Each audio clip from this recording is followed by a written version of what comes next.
یہ قرآن کے حوالے سے بیان کر رہا ہوں کہ اللہ مقام ذکر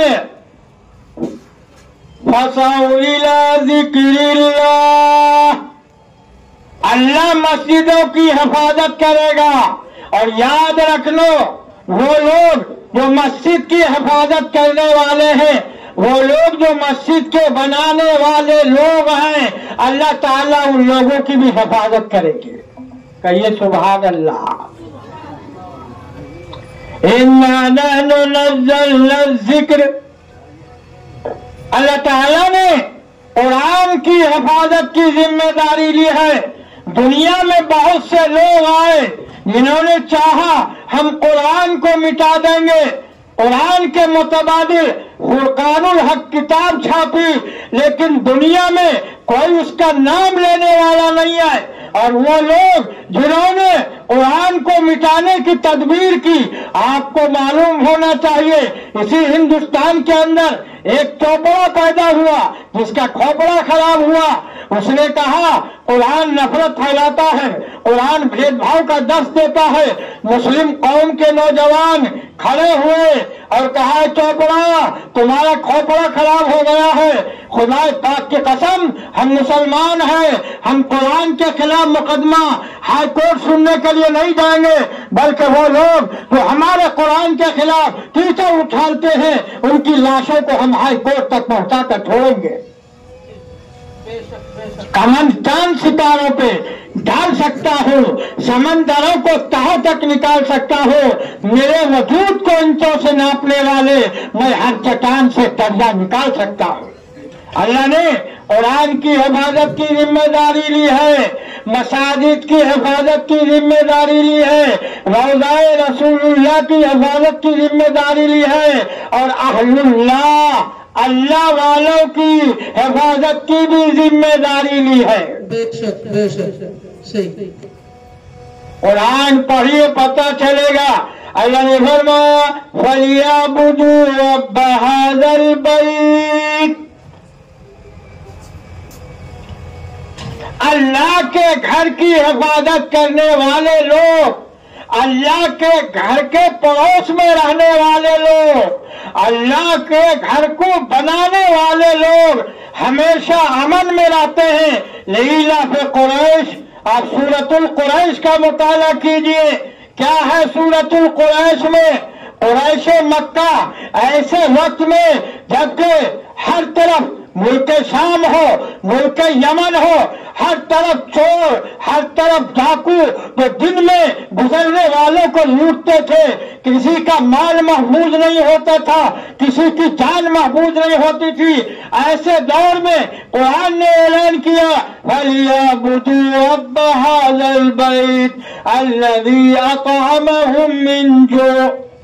مفسرین نے لکھا ہے وہ لوگ جو بیت اللہ کی حفاظت کرتے تھے وہ کبھی یمن جا رہے اپنا مال لے کر کے،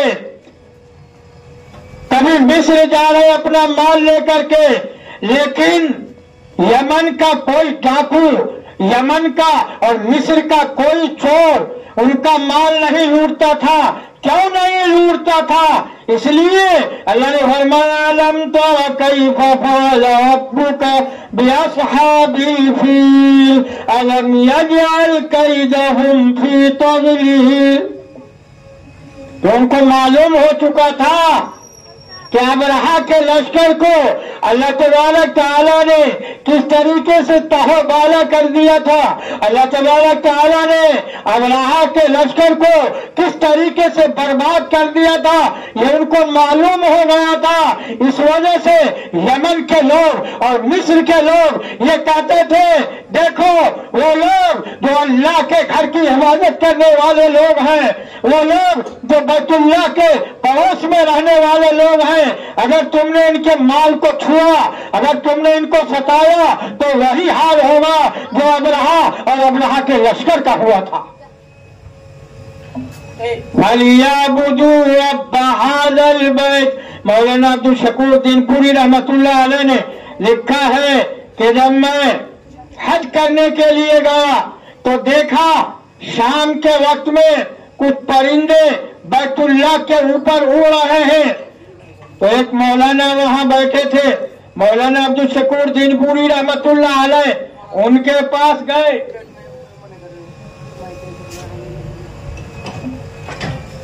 تو مولانا جو بیت اللہ میں بیٹھے ہوئے تھے، مولانا عبدالشکور دین پوری رحمت اللہ علیہ سے کہا کہ عالم صاحب آپ کو یہ معلوم ہے یہ پرندے کیوں اڑ رہے ہیں؟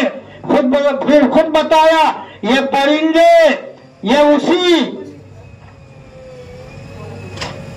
لشکر کے قبیل سے ہے جس نے بیت اللہ کی حفاظت کی تھی، اور یہ آج سے نہیں، اسی زمانے سے جب بیت اللہ کی حفاظت پرندوں کے جھنڈ نے کیا تھا، ان پرندوں کی نسل سے یہ پرندے ہیں جو صبح کو بھی آتے ہیں اور شام کو بھی آتے ہیں، اور یہ پیغام دیتے ہیں دنیا والوں کو اور مسلمانوں کو کہ اگر تم بیت اللہ کی حفاظت نہیں کرو گے تو یہ پرندے بیت اللہ کی حفاظت کریں گے۔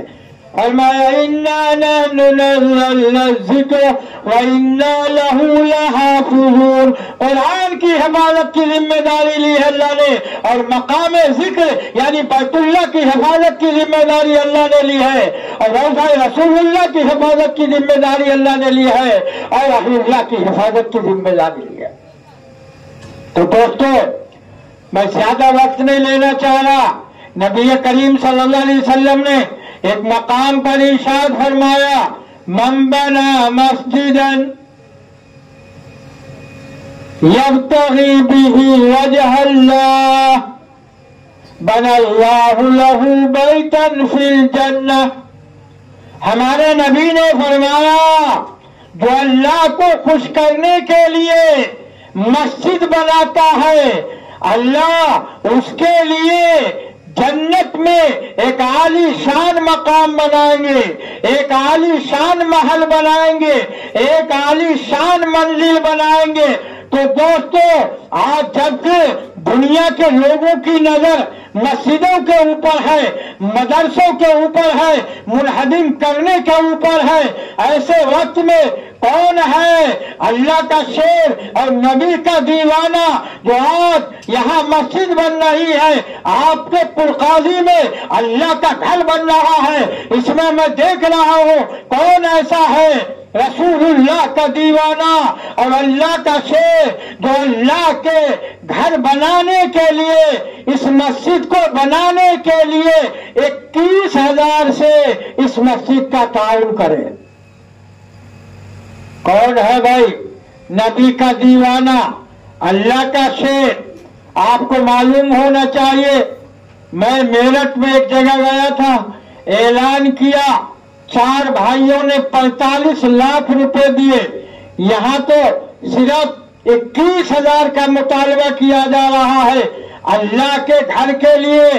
یاد رکھو، ہمارے نبی نے ایک مقام پر ارشاد فرمایا جو اللہ کے گھر کو روشن کرے گا اللہ تعالیٰ اس کی قبر کو قیامت تک روشن کرے گا۔